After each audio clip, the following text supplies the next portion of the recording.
My name is Sara Alt. I have been employed at the library since 2010, so it will be 13 years this August. I'm currently the circulation manager, and I handle purchasing of all the adult materials, including digital items. I actually lived in Ortonville for 26 years.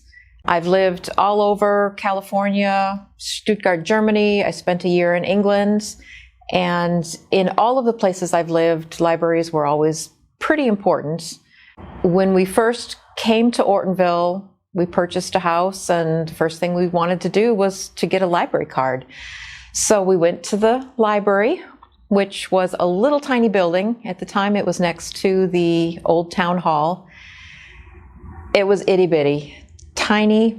We were coming from Rochester Hills, which had a new, beautiful, big new library, and we walked in the door and we were just like, oh my gosh, what have we gotten ourselves into with this little tiny library?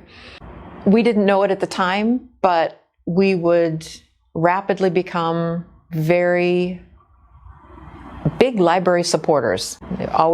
Libraries were always important to us, but we didn't realize quite how connected we would become with the Brandon Library.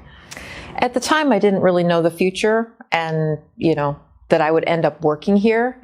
I was very involved with the Friends of the Library. When my oldest daughter was born, I joined the Friends of the Library just to have some social time.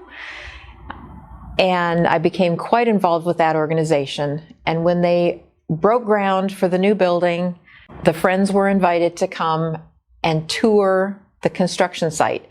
And at the time, the only thing that was here was the concrete pad, and then they had little metal spikes coming up out of the concrete where the walls would be built.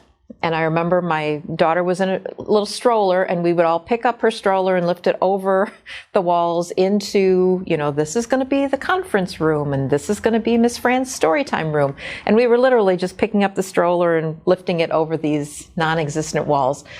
So we really had no idea what the library was going to look like, because it was just a concrete pad.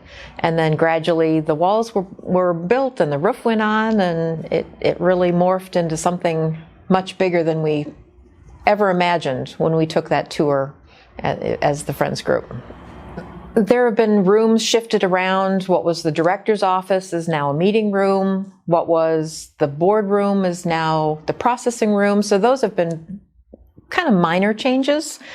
The bigger changes really are more in what the library does for the community and what it provides.